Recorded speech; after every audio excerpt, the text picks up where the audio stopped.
انسان کی یہ ٹریجڈی ہے، یہ المیہ ہے انسان کا. اس کو بھی قرآن مجید کی ایک سورت میں قسمیں کھا کر اذا السماء انشقت، اس کے بعد کیا فرمایا؟ یا ایھا الانسان انک کادح الی ربک کدحا فملاقیہ. اے انسان، تیرا المیہ، تیری ٹریجڈی اس سے کہیں بڑھ کر ہے. تجھے صدمے پر صدمے جھیلتے ہوئے، مشقت پر مشقت برداشت کرتے ہوئے ایک روز اپنے رب کے حضور میں بھی کھڑا ہونا ہے، جواب دہی بھی کرنی.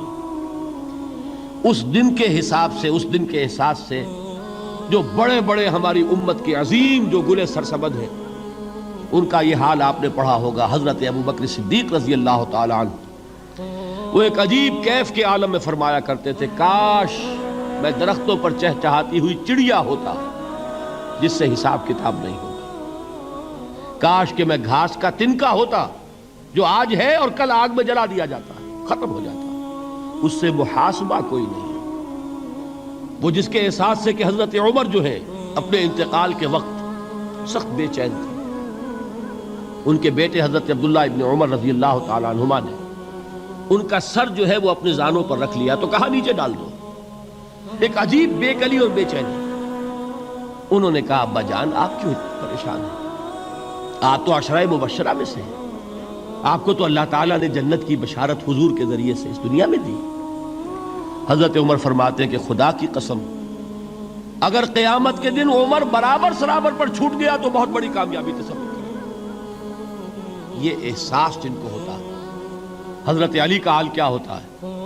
ابھی جو آپ نے حافظ صاحب سے سنا، یہ حضرت علی کا معاملہ کہ ایک تیر پیوست ہو گیا تھا، کسی طرح نکل نہیں رہا تھا. حضرت علی نے فرمایا کہ اچھا چھوڑو مجھے، میں نماز کی نیت باندھتا ہوں. نماز کی نیت پڑھتے تھے تو لرزتے تھے، کانپتے تھے. کس کے سامنے کھڑا ہوں اور کس کے سامنے مجھے ایک دن جواب دہی کے لیے کھڑا ہونا ہوگا.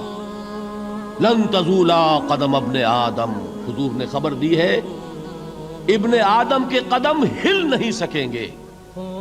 جیسے مجرم کھڑا ہوتا ہے کٹہرے کے اندر، اس کٹہرے میں سے ہل نہیں سکو گے حتی یسأل عن خمس، جب تک کہ 5 چیزوں کا حساب نہ لے لیا جائے. وہ 5 چیزیں کیا ہیں؟ کان کھول کر سنیے. عن عمرہ فیما افناہ، عمر کا حساب دو. یہ 80 برس اور 70 برس ہم نے تمہیں دنیا میں دیے، کہاں ضائع کیے.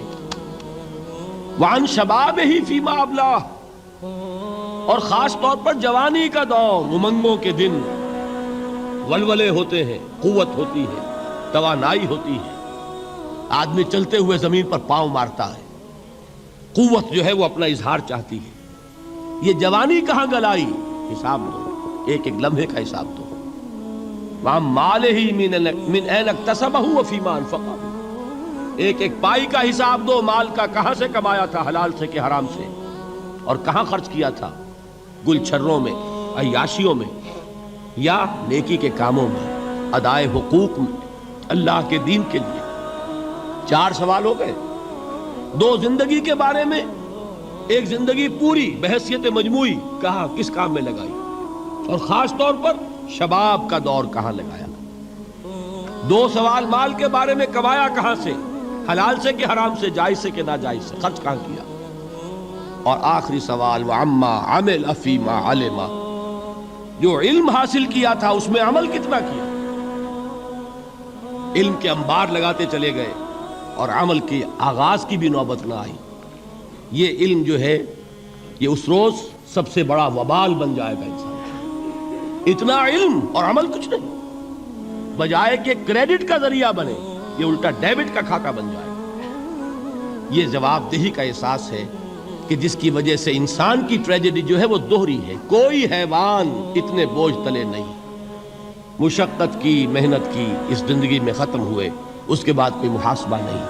اس کو بھی غالب نے خوب کہا ہے کہ اب تو گھبرا کے یہ کہتے ہیں کہ مر جائیں گے، اور مر کے بھی چین نہ پایا تو کدھر جائیں.